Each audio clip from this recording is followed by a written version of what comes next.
Good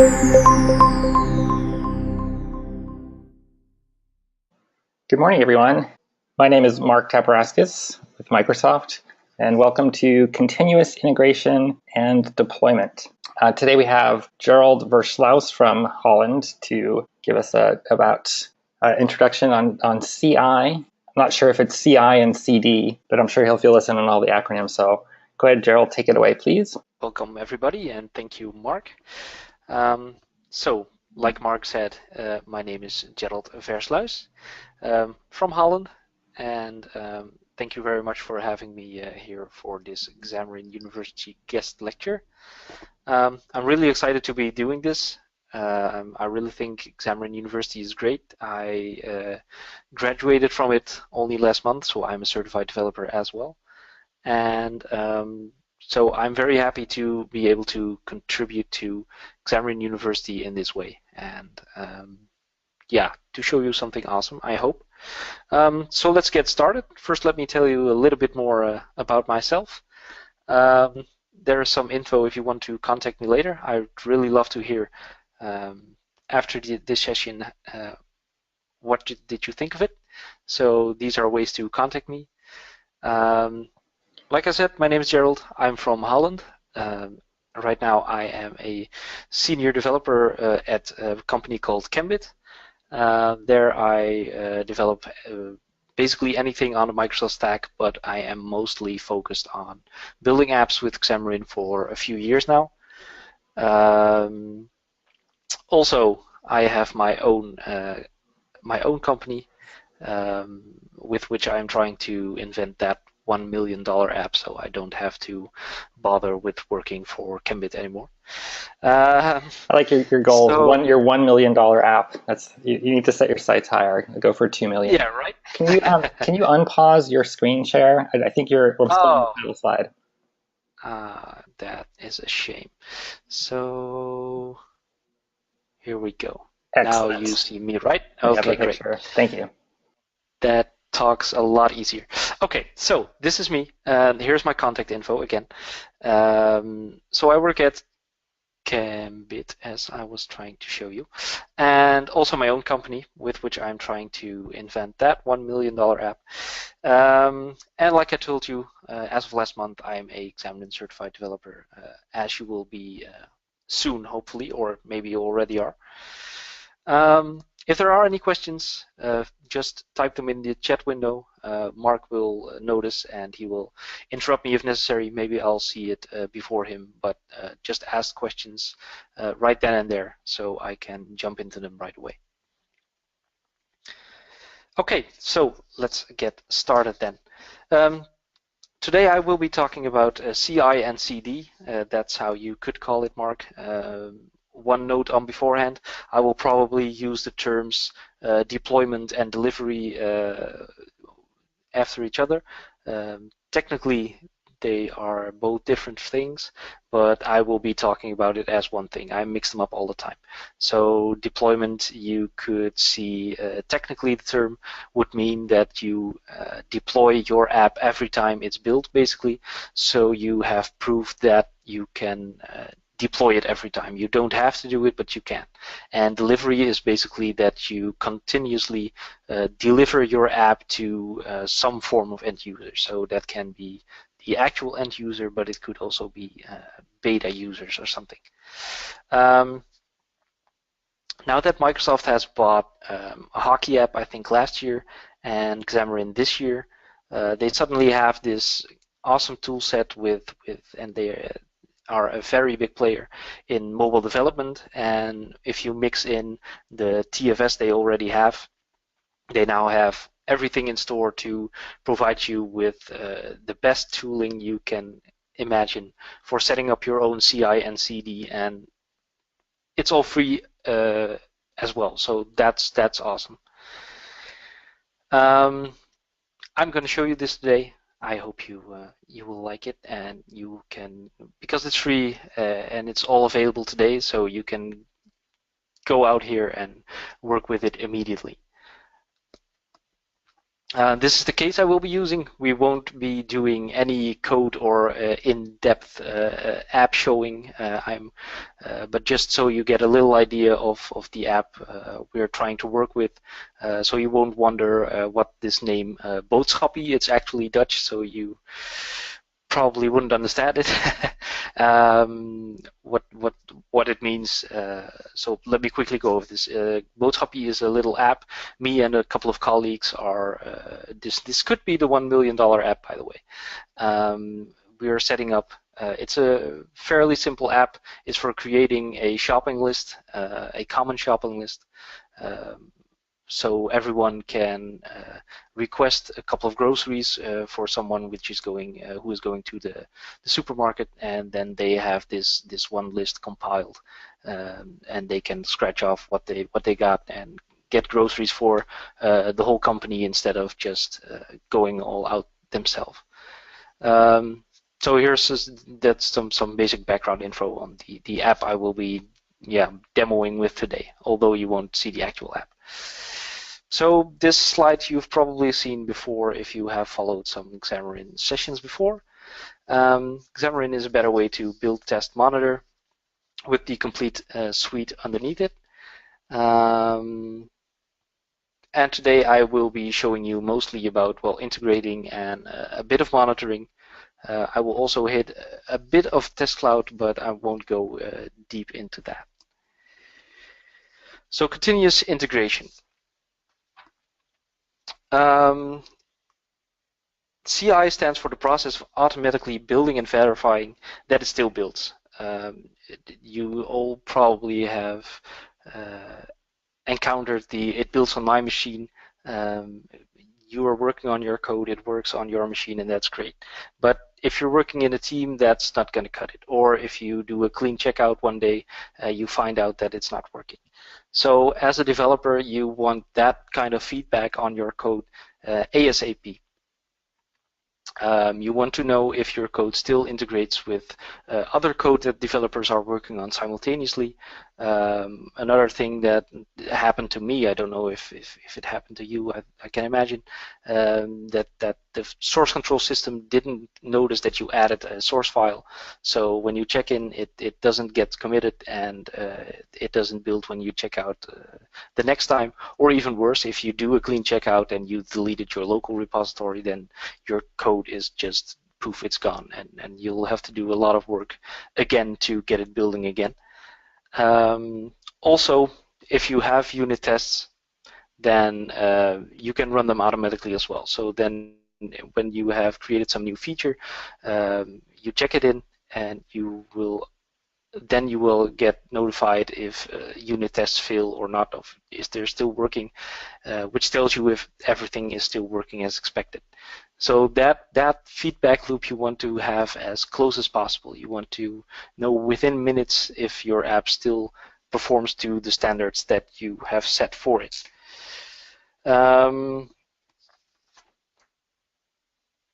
So like I said, Microsoft now has this full pipeline. It has everything to offer you to set this up. It all starts with VSTS. Maybe you know it as TFS Online. Nowadays you can choose between the TFS versioning system or Git. If you choose Git, it integrates easier if you want to use other systems. Then you can open up VSTS and let your Git repository be checked out by third-party tools. So if that's something you want, then you should choose Git. If you're gonna have it in VSTS anyways, then you can use the TFS versioning control as well. But well, Git is hip and happening, so you should probably go with that. Of course, you will need Xamarin for it. Which we're going to see in a little bit. You're going to need an app, which it doesn't even have to be a Xamarin app. You can also build Android apps with this the same way. Xcode projects as well, I think. Then that's a bit of continuous delivery or deployment already. You go to Hockey App or Application Insights, with which you can distribute your app to your end users, and you can monitor your app when it's out in the open.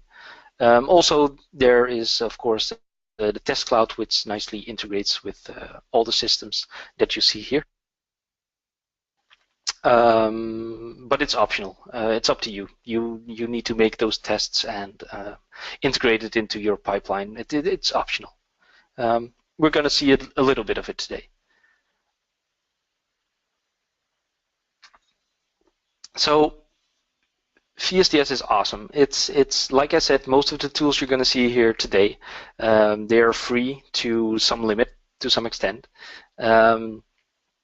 If you haven't seen it before, it's much more than just a versioning system.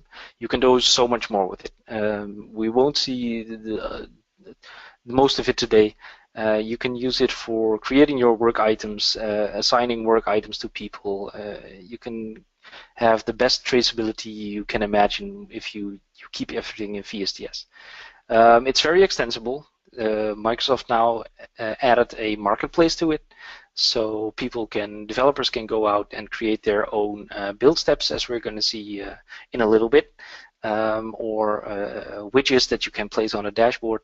I think in the near future they're also going to come with a paying model for it, so you can actually earn money with the extensions that you put up there. And it does everything that a on-premise TFS does, but even better and sooner, because TFS Online now already gets the latest updates. They're rolled out because, well, it's a cloud service, it's from Microsoft, so that gets the updates first, and then for the on-premise TFS, you have to wait for the quarterly update then before your system administrator wakes up and decides to approve it and install it and such. So, like I said earlier, Microsoft now has everything to set up this pipeline. They just forgot one thing, or maybe they couldn't add it because of licensing, I don't know. You have to bring your own Mac to this party if you want to actually build iOS apps. They don't provision a Mac system for you, so you could set up your own Mac Mini. I will elaborate on that in a little bit. Or you could go with another cloud solution, which is called Mac in Cloud. There are probably more. Mac in Cloud is one of a known one. So what it basically does is they set up a Mac for you. They give you the credentials, and you can use it in your building pipeline. So you can control it and send your source files over that, compile it, and then get it back to VSTS. So that's one thing that you might want to look into when you're starting with this. So let's see a little bit of this in action, then maybe you'll get a better view of it. Okay, so let's get this out of the way.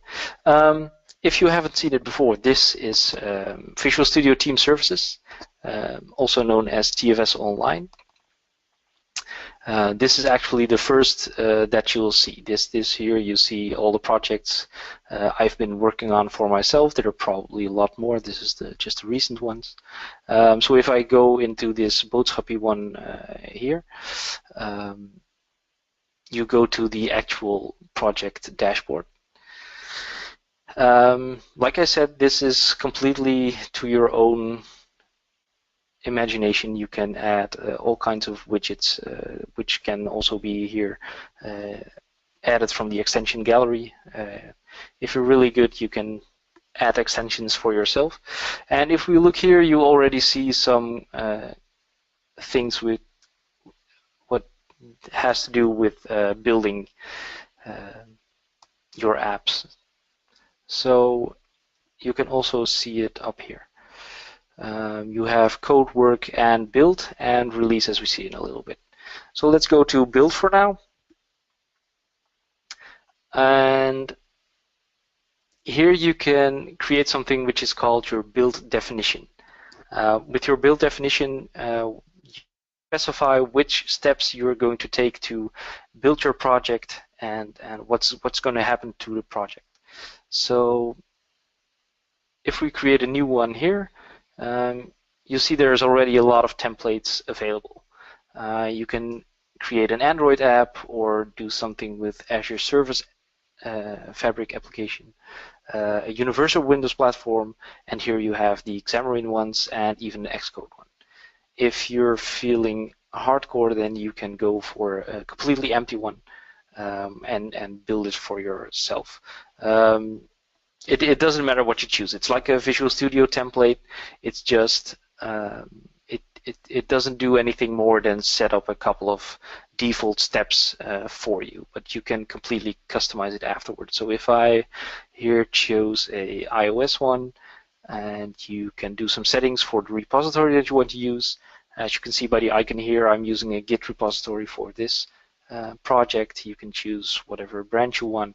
And here you can set up the continuous integration, actually, which is nothing more than just saying, okay, whenever I check in code, I want this build definition to go off. Also, something interesting is down here. This says something about your agent queue pool. Here you have default and hosted. So if we were to think back about this little image here, this is actually the Mac Mini that I have set up solely for building Xamarin iOS apps. Actually, it does the Android apps as well. It just sits here on my desk. It has nothing more than just a network cable and a power cord, of course. That's still wireless as well. And it just has to be connected to the network. Then you install it with a simple service app, which is really easy to set up from VSTS as well. And you can use it as a build agent. So that's what is in my default agent here, in my default agent pool. A question, Gerald? Yeah. What about Xamarin Forms? Yeah, that's a good question, actually. Xamarin Forms is supported. Actually, this app I'm talking about is a Xamarin Forms app, but Xamarin Forms, of course, is nothing more than just an extension on the Xamarin.Android or Xamarin.iOS. So for VSTS and for building your application, Xamarin Forms doesn't exist. It's just a NuGet package for that project. Does that make sense? So what would the steps you'd need to do, just quickly overview, like to create one of the build definitions for the Xamarin Forms project? You wouldn't start, like there wasn't a template for it, for example, right? So no, because that's what I'm trying to explain. There is this is going to sound weird. There is no such thing as a Xamarin Forms app because Xamarin Forms is an abstraction layer above your Android or iOS app. So when it comes down to it, when you look at it from a building perspective, it's still an iOS or an Android app. That you have installed the Xamarin Forms NuGet package, that's fine. That doesn't matter. So it still builds if you want to build your iOS app. It can be a Forms app. It doesn't matter. Right. So you'd create three. You create a Xamarin iOS app, a Xamarin Android app, the head project's a UWP app, right? And then add forms to that. Can. Yeah, that's one of the things. You cannot add one build definition for all three apps. You have to create 3 build definitions for the 3 separate apps. Cool. Thank you. Or at least, as we'll see in a little bit, you can do it in one, but I don't think you'd want that. So that's one thing you have to keep in mind. You have to set up a Mac Mini or rent a Mac in cloud to be able to do this. So if we go back to creating a new build definition, let's see how that looks like. So iOS continues. What I was talking about here, the hosted one just pulls out a machine on Azure. and builds that for you. But the machines on Azure don't have all the tools you might want for building these kind of apps. iOS is a very specific one. You always need a Mac and Xcode installed on a Mac, so that's not something that's provided with the hosted build agents. If you are using default .NET ASP projects, then hosted build agents are fine. If you want anything beyond that, then you can install your own build agents, which can be a Mac, it can be a Linux machine even, I think. It can be a Azure VM, which you have configured the way you want. So if you then create a new build definition, you see a whole lot of red alarming stuff here, but you get a few default steps, which includes activating the Xamarin license. I'm not really sure if that's still necessary because it all went kind of free, but you need to do this anyway, I think, which is nothing more than just activating the actual license, because you have a couple of seats with your Xamarin license. So you're going to have to activate that before building is even possible. Then you're going to build the solution. You can do something with tests like I want, and then you're going to deactivate the Xamarin license. Now, this is a question, Gerald. Yeah. So if your question coming in, they say if their Mac is at home, how does VS Online communicate with it? All right, that's a good question. If you would go to the configuration, I did that in the upper right here, then you would go into this project settings here. You actually see that agent queue here as well. So if we were to go to here, then you see the same options I had in when I created a build definition, which is the default and the hosted. Actually, the hosted, like I said, that's something which is provided. It's probably some Azure machine, or machines. I can imagine everyone who's using VSDS has this hosted agent. So this is just some shared thing.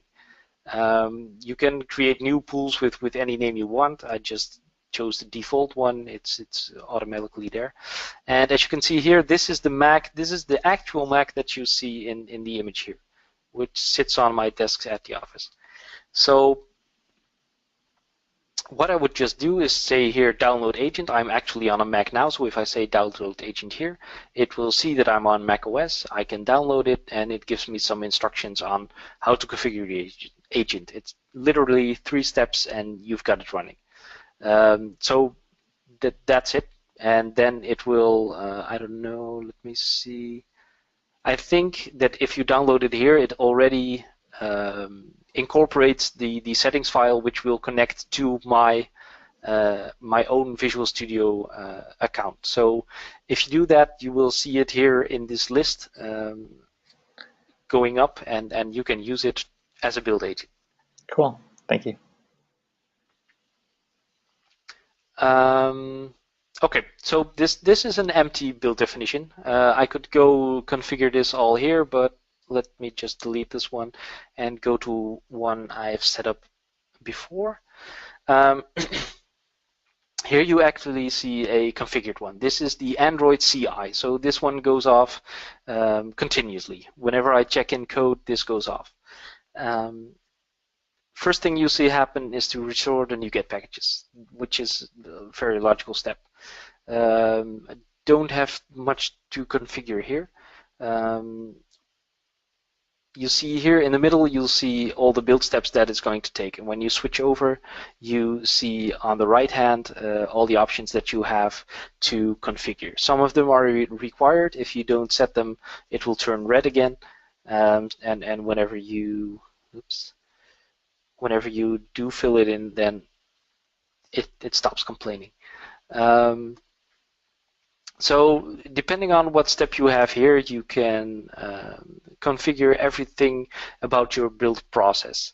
So the only thing I do here in my CI is to, this is actually a bad example, is just to verify that it's still building. Another thing that you want to do here is do some unit testing to verify that that's all correct as well. We did actually have the test cloud in our CI as well, but because that can be a long run, we did that one apart from this one.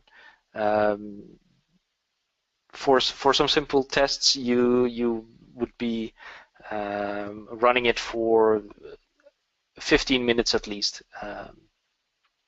So that kind of breaks the feedback loop that that you want to have. You want to have quick response. You want to know if it's still working. But this is completely up to you. If you want to have the test cloud in here, that's no problem. You can do that. So you can just add a build step. You'll get like a same sort of dialogue again, now with a lot of more options, and there are probably a lot more to come. They are separated into different categories. Let me just take all here. There are some deprecated as well, and it varies what you can do. You can archive files. You can Azure file copy. It's not all relevant to Xamarin apps because you can build. There's one saying if it has a command line, then you can automatically build it. So you can do anything with this. Run a batch script. It's all there. Even Hockey app, as we'll see in a little bit. So that's just great. And also in here should be somewhere, here, the Xamarin Test Clouds tab. You can just add it like this. You see it popping up in the background, so you can add multiple steps before going on. You can just drag it up here. You can imagine that in the order in which things are done can be important. You don't want to restore your NuGet packages as the last step. It doesn't make any sense. So actually this doesn't make any sense as well. You want to build it first, then whatever you have built you want to send to test cloud and do it.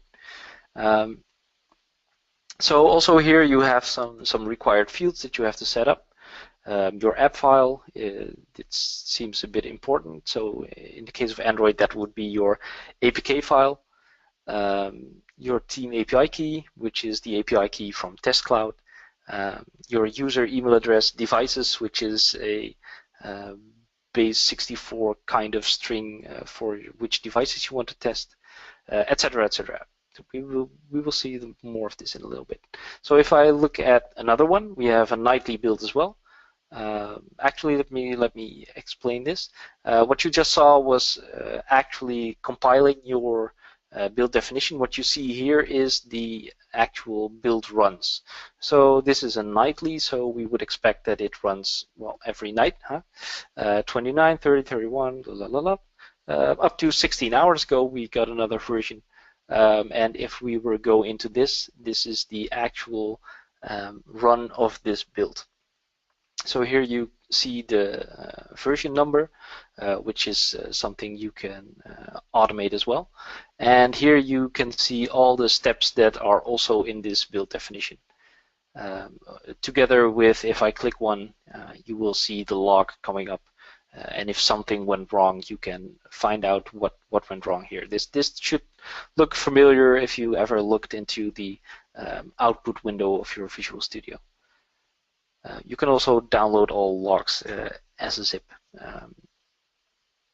So let me go into this definition quickly. It does a little bit more. This also has a step of versioning your assemblies. It does a regex pattern, regex. What do you call it in English? I'm not sure. Sorry. A regular expression on the file that you specify. So in the case of Android, you want to do a regular expression on the Android manifest.xml, and it just does a simple replace with the version that is specified by TFS. Because as you may have noticed here, there are a lot of tabs. You have here the options. You could build multiple configurations at once if you want. Create a work item if you're familiar with TFS. Like I said, you can also go create work items and your Scrum board and everything in here. I'm not going to go into that. Here you can configure the repository that we started with. But here's is also something interesting. You can do variables. So these are fields that you can that can have a variable value. So here you see the build configuration. These are static, so you can do nothing about this. You can, however, use them in your build steps as well. But here we have the build configuration, so this would be release or debug or whatever configurations you might have for building. And here you can say you can allow it at queue time. So this means you can change them whatever I say queue build. I can also queue a build manually, not just continuously. I can do it here manually as well. And you'll see here this build configuration, you can see it set allow at queue time. So if I were to remove this, I'd have to save it first. And if I were to queue it again, then you see I can't change this variable here. I can add one if I want. How to use it, I'll come in a little bit. But also it's very useful for setting passwords and other secret information in here. Because normally if you would go back to the build steps here and you would activate your license, this is just a plain text field. So you would enter plain text in here. That's not something you would want. So if you put it in a variable, you can use the variable name here. That's not a secret. And you can mark the variable as secret with this lock here. And you immediately see that it becomes some kind of password box. So that's the way you want to hide your information. Another advantage of this is that you can use it to, I can use this variable in all steps right here, but I can also put something in a variable here and use it later on. So that's really useful if you have some kind of, there's also a lot of built-in variables. You can use that to determine where you're going to put your stuff on the file system, and you can pick them up later on. So if I'll probably show you that in a little bit. Here you have something, the trigger. So this is a nightly, so I want to have this scheduled every night at 3, every weekday. You could just do work days as well. And here you can also say, you can filter on branches here. So you can say include or exclude, and I don't have any other branches here, but if I would, then I could say, okay, if something is checked in this branch, then I want to include it. If something is checked in another branch, I want to exclude it. So that's the scheduled. If you would want in the CI one here, then the trigger would be continuous. So like I said, each check-in, this build definition will go off and go out and do all the steps that you saw in your build definition. Also here you can do not only branch filters but also path filters. So here you can see it's all in one big repository, and because it's continuous integration, you also see the API project here, the backend. We noticed that at one point, if we checked in code to our API, then it started building a Android version as well. That's not what we wanted. So with path filters, you can say, okay, only if something gets checked in on my Droid folder, then this build has to go off. So that this gives you more control over how you want to trigger your builds. Yeah, I was talking about the version number. Let me go back to the nightly for now. So if you go here into general, you can also set the build number format. So if we're going to look at this is just 1.0.0, And here you see another thing you can do with variables. Whoops. This sets the revision, and it adds it as .r. So if we look at the zoom back actual builds, okay, you see that this number increments nicely. That is something that is built in. We don't have to do anything for this. That's what I did with that rev variable at the end. And what we can do with that is pick that up and replace that here in our Android manifest and use that as our version code for the app we're going to distribute as well. So we do that before we go to build anything, so we have the right version in our Android app, which is going to be built nightly. So another thing you see here at the end is these steps are going to create our app. For our Android app, we also need to sign our package for iOS as well, but it goes a bit different.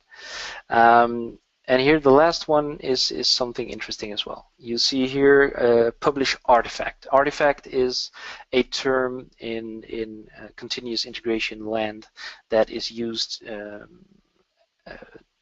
the name for the actual files you are going to deliver to your to whatever, actually, to your continuous delivery, but also you could use it for delivering it to your testers at your company.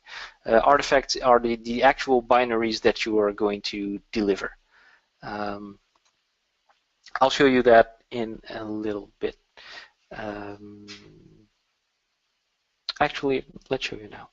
If we go to the actual build runs here as well, you see all the results, so all the steps, etc. Here in the middle we have some kind of dashboards. We have a timeline, so we can see how long every step took. And also here we see the artifacts. We can browse through it here online, explore. You can download it as a zip. And here you see, well, in this case, it's just the APK file. So this is the outcome of your build, basically. Other things you see here is code coverage is not available for this, and also my test results, which are not in this build. But if let's take an iOS for just for fun. This build definition is solely for uploading to test cloud. Like I said, that integrates nicely as well. So if you go into this, then you actually see a little bit of different dashboard because it focuses on the tests right away, probably because something failed here, so that needs your attention. And you also see that your build has partially succeeded because actually building has succeeded, but running the tests has give some failure. Question? Yeah. I got a question came in that says, can you make the publish artifact integrate with Hockey app for channel distribution? Yeah, actually it will. I'm going to go into that in the other part about continuous delivery. So I'm gonna come back to that. I'll show you in a little bit. Thank you. Actually, this is already delivering your artifacts to test cloud. If you yeah, so let me quickly show you this definition. It isn't very exciting. It's just activating the license again, building, and here you see the bit more configured test cloud that we saw before. I also pick up the dsym files, so the debug symbols, which is only for iOS, and this all gets uploaded to test cloud. So if we were to look at test cloud real quickly, you here see our app again for iOS, and you see it failed a couple of times, and you have the same results like right here, but these results get reported back to VSTS as well. So you can look into it here, and you could click through to to test cloud and see some more detail why your test failed. So that integrates really well, and I think it's only getting better. I've seen some demos with where these test results are already shown on your VSTS dashboard. So that's really cool.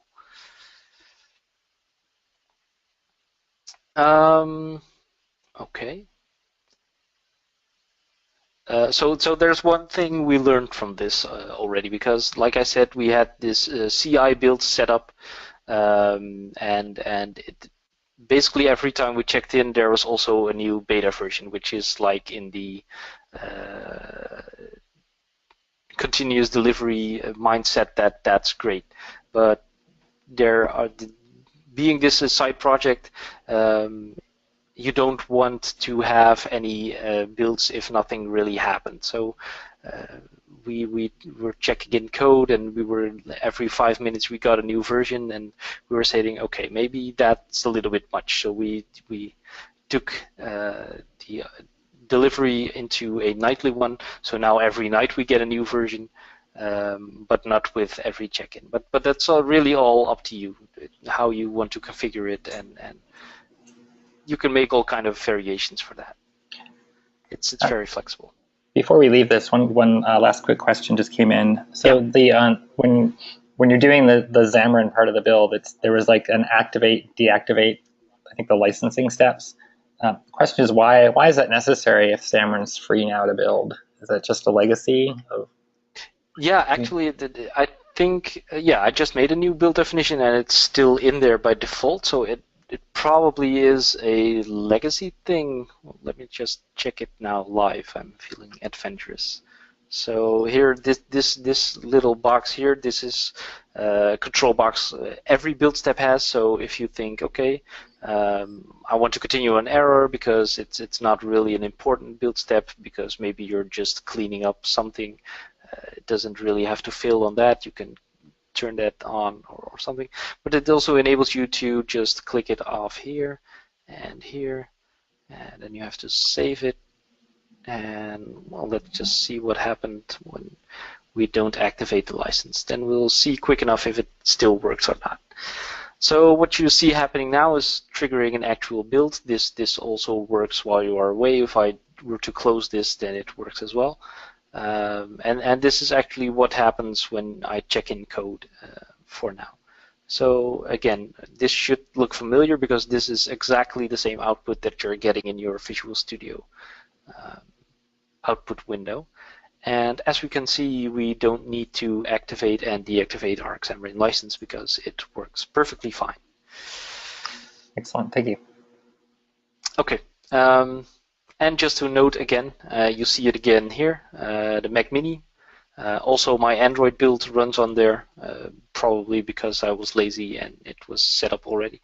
It should run on the hosted agents as well, I think. I'm not completely sure. But what you see happening right now is that I triggered a build in VSTS. It got sent over to my Mac Mini over here, and it sent the results back here. So it went really quickly. Of course, there is some performance drop because it's going halfway across the world, so it wouldn't be as fast as if it was all in the same place, but it's pretty fast as well.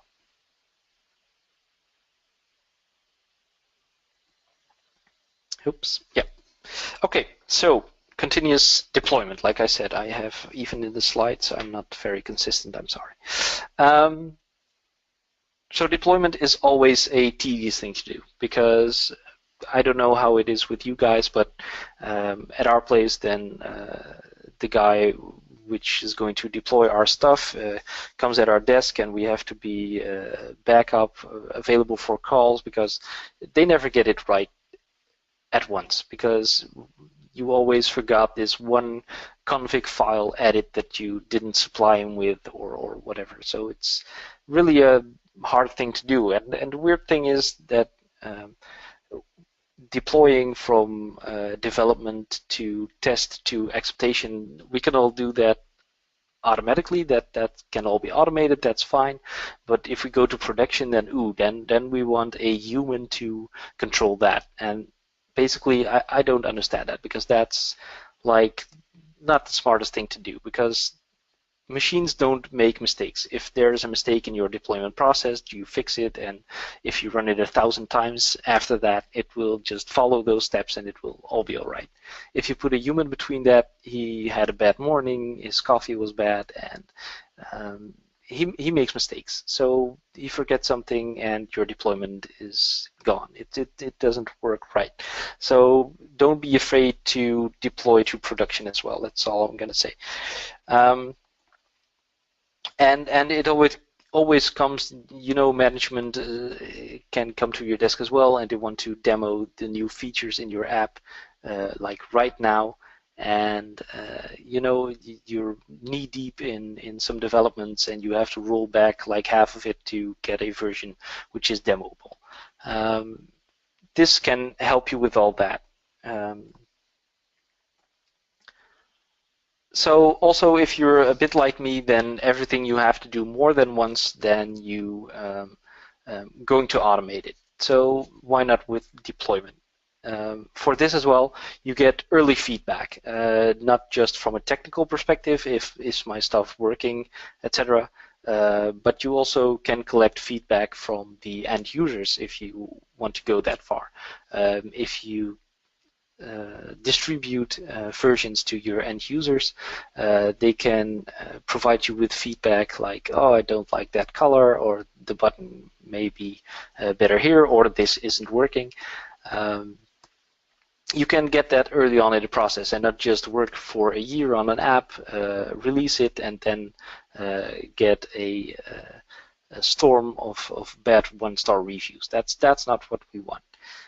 Also, your progress is very visible to end users or management if you're working in a company, and your progress is very visible. So if you're working with like a Scrum method or something, then your actual increments are visible to the management as well.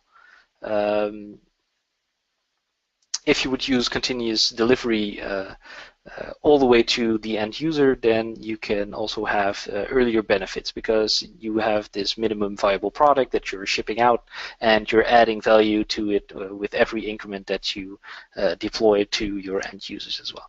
You can also, combined with that, you can quickly respond to change. If there's another company which is copying your features, then you can throw everything around and quickly put that in your app as well and deliver it in one click, which makes way for some innovation. Also, like I said before, continuous delivery doesn't mean that you have to deliver everything to production as soon as possible. I saw this tweet. It just means that you can deploy it whenever you want. If you think, hey, you wake up one morning and you think, yes, today is the day I'm going to do it, you can deploy the version that you deem viable, and you can send it out into the world just like that. I've even seen what you will be able to see how powerful this is. Just recently, I saw a presentation from a company which let their developers actually experiment on the production product. They had such a good continuous integration and deployment pipeline set up that they just had the Git branches for developers who just think, okay, today I'm going to try something completely wild. They could put a branch up on it, and whatever they published to it was actually deployed to production right away. They set it up in a way that 90% would go to the master branch, so the stable version, and maximum of 10% of the users would go to well, the experimental branches. So how cool is that as a developer if you set this up right? Okay, so what do you need for continuous deployment? Well, you need your app, of course.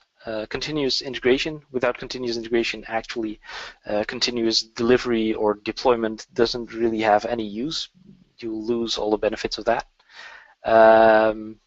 What is really helpful is a tool like Hockey App. You can deliver your app with it, and not just that, you can also monitor your app with it. If you do not want to use Hockey App, you can also use the App Store, the Play Store, Marketplace. They also have beta programs, but they are kind of limited, and they all work just a little bit different from each other. If I take the App Store as an example, you would still have to go through a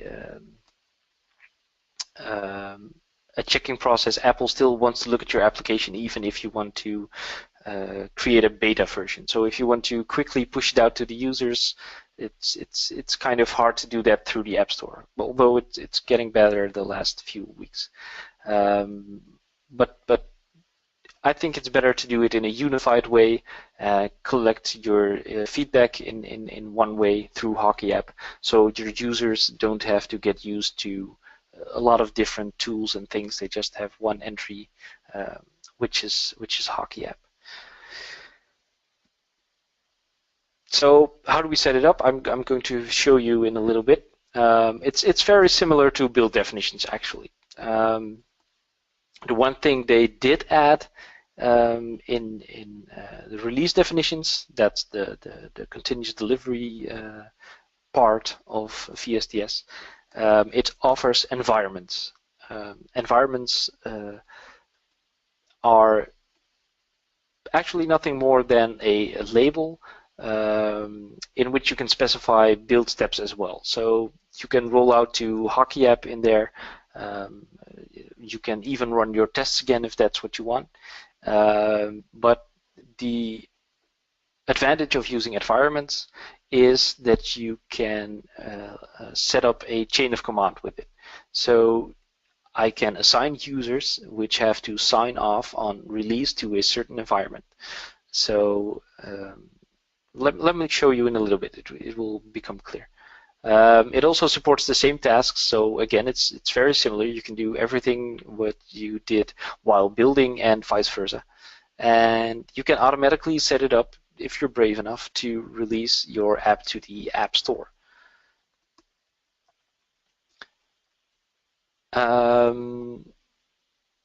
So yeah, you can use Hockey App because it's Microsoft now as well, and I think you shouldn't pick too much different tools from different vendors. This integrates all nicely. It's all awesome tools, so just use it. You can distribute like anything you want, your Android, your iOS apps, your Windows apps.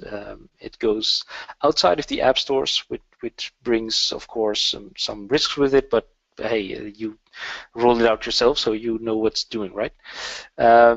And you can not only use it for distributing, but you can also use it for getting crash reports to you. So that's very handy as well. What it does is you can collect feedback as well.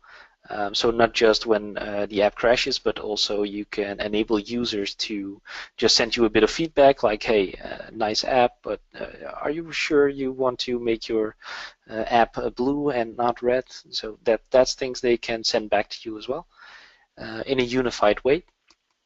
In support for different target groups, you can assign different roles to user, and you can work with tags and such. So you can provide Group A with version 1 of your app and Group B with version 2, and just do some kind of A/B testing to see what works better and what not.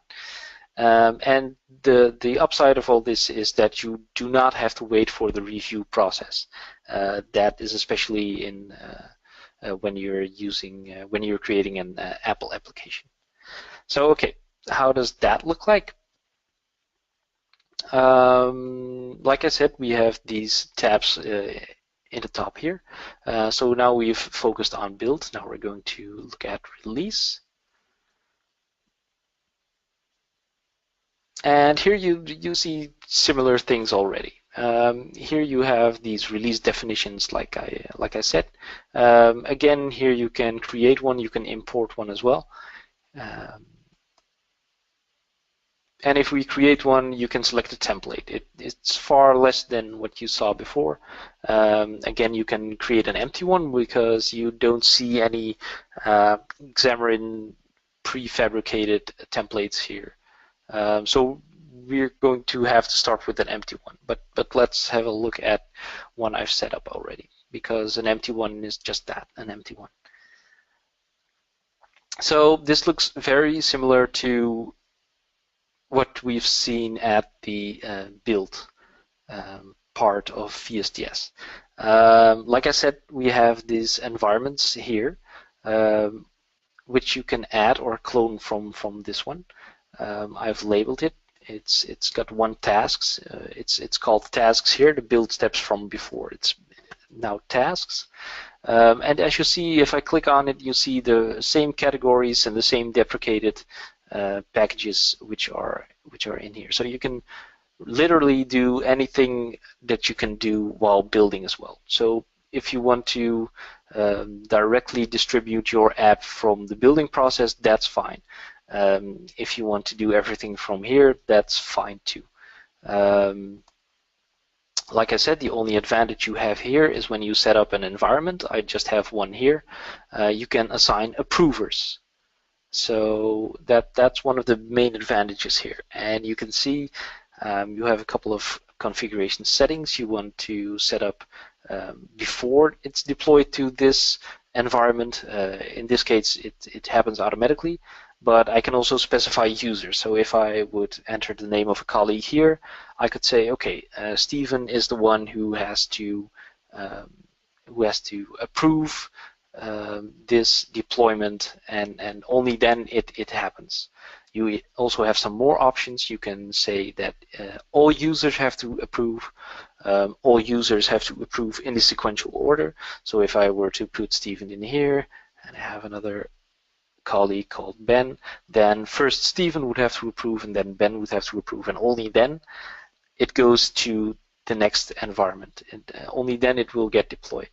Or you can say anyone can assign a new deployment, so whichever comes first, and then a new deployment will be made. But you can also do it automatically, and you can also do it post-deployment. So you can also have it first deployed, and then afterwards let someone check it. Maybe you have some tester at your company which have to verify if the deployment worked, and then you can say, okay, it worked, so now deploy to the next environment, which is here in the queue. So there's some other stuff in here, also the variables which you can play with. And also here you can set up the continuous part. So it's always linked to a continuous integration, to a build definition. And you can say, okay, after one is created, then you deploy automatically, or you can do it scheduled. So you first get all the edits up to 3 a.m. in the morning, and then it will get deployed as a whole. Or you can say after the successful deployment on another environment, so if this one succeeded, then it automatically triggers this one as well. So there's some powerful options in here. So if I was to, this already deploys it to my hockey app. You have to do some configuration as well. If you haven't seen hockey app before, this is it. So you have to create a new app. Here again, it's apparent that there is no Xamarin Forms app. Your Xamarin Forms app will still come down to an Android app and an iPhone app. It will still be two separate apps. While you do share all the code and all the benefits from Xamarin, you still end up with two apps. So I think I was checking the Android one here. So if we go to Android version here, you can see that all these daily, these nightly builds also get in here as well. They get distributed to here. And here you see some metrics. It isn't very much used right now. So here you get some statistics from the monitoring. So how much this crashed, downloads, user sessions, and this all goes automatically. You see these app ID here. which identifies this app. That's what I've configured here in my step, and then it uploads the APK to that hockey app definition. So here you can see all the versions. Also, if there was feedback from the users, I would see that here. So you have it all in one place. That's really awesome. I think events is something that's coming. I'm not going to go into that right now, but I just only noticed it myself.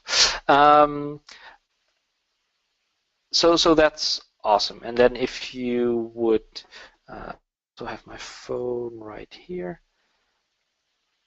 So there's one little downside if you want to distribute iOS apps, because Apple wants to know every device a beta version gets installed to. So what you have to do is collect the device IDs from the beta users that you want to test for you. That's something you cannot get around. You always have to do that, and that means that for every beta user that you want to add, you have to create a new build. But the Hockey app helps you with that. If you have a new user, you can let him go to install hockeyapp.net. You can let him go to here, and you can say install. If I do that, it installs a certificate on my iOS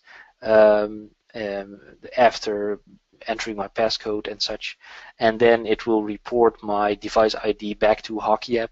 And if I were to check here in Hockey app, then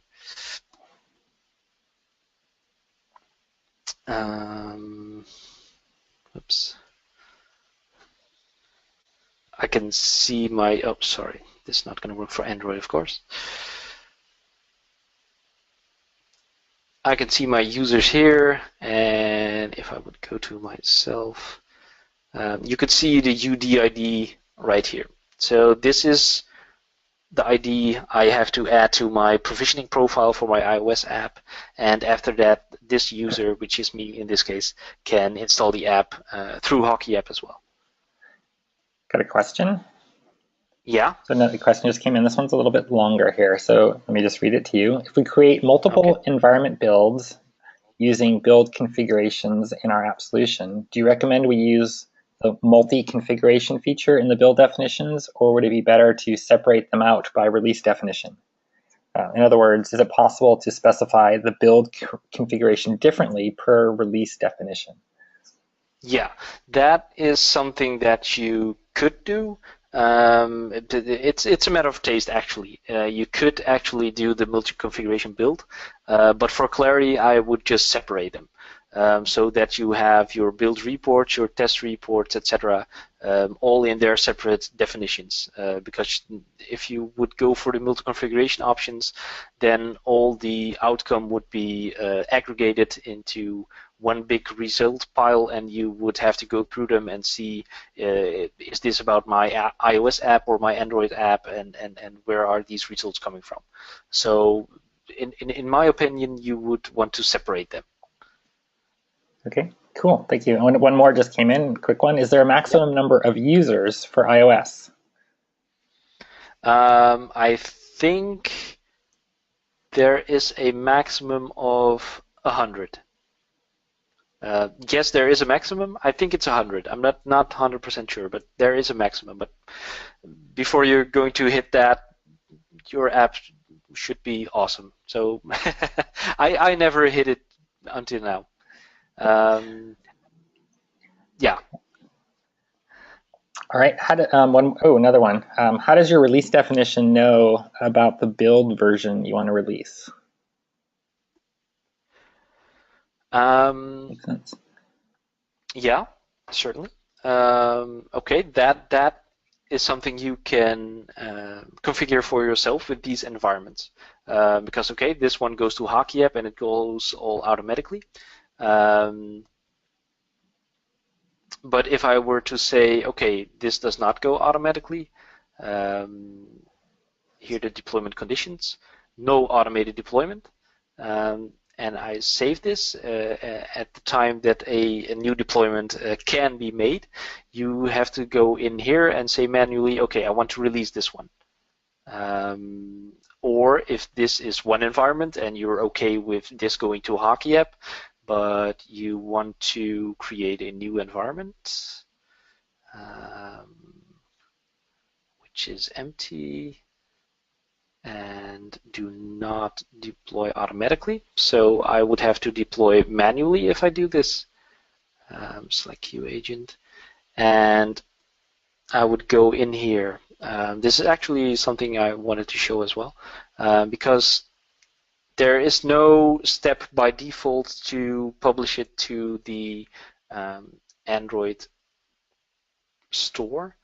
But there is actually an extension, so this is where you see the use of the extensions already. You can go out and create them yourself if it isn't there already. So it's called the Play Store if you were to look for it, and you can see there's multiple already. So you can just install this Google Play step, and which enables me to do it to the right account, yes.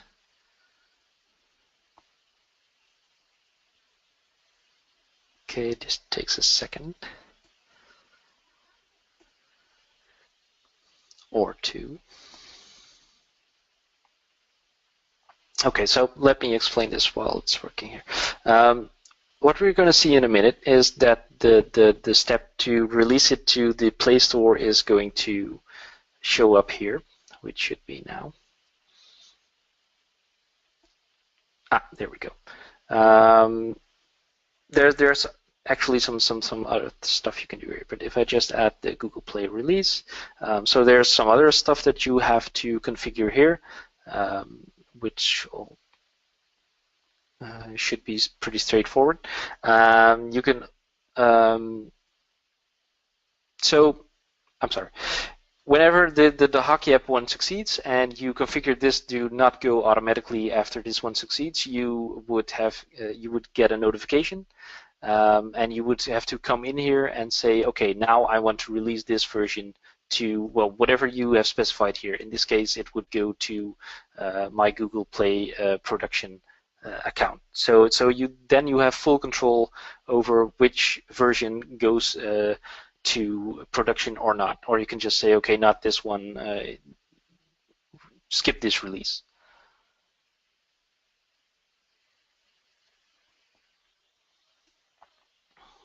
Okay, so to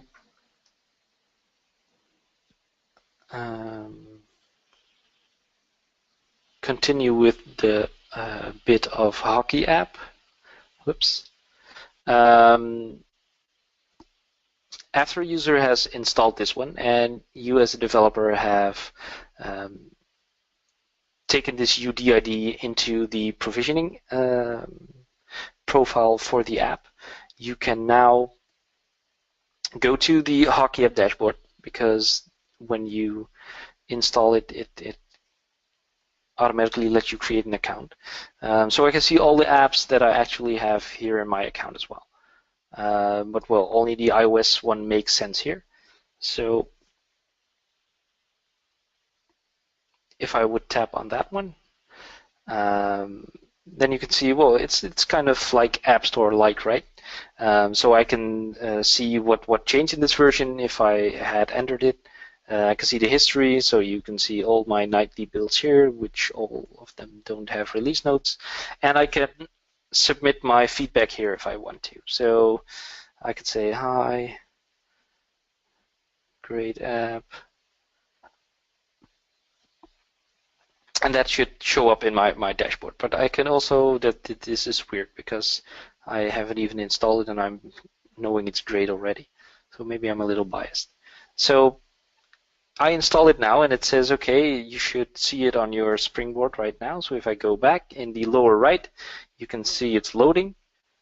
So it's installing right now, right outside of the App Store.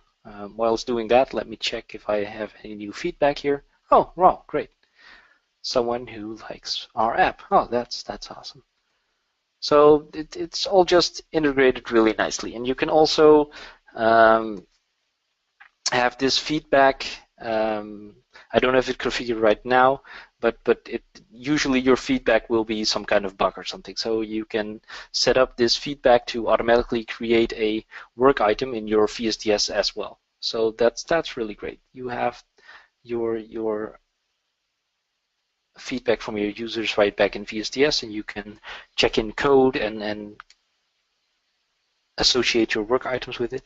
So as you can see now, we have this app right here. We can start it, and I have a new version which I can test and provide feedback on. Okay, so that's really great.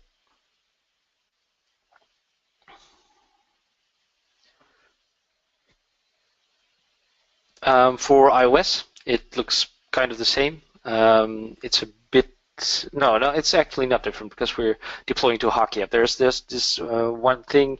While Google has the actual ability, the API to provide an APK file directly to the Play Store, iOS doesn't have that kind of thing yet.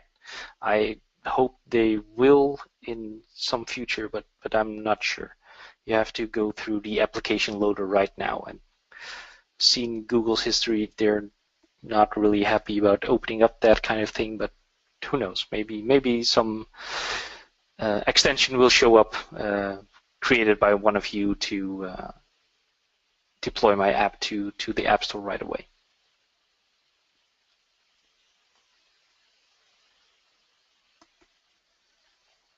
So actually that kind of is my story. So here are some useful links. Of course, if you don't have an account already, visualstudio.com, sign up for a VSDS account.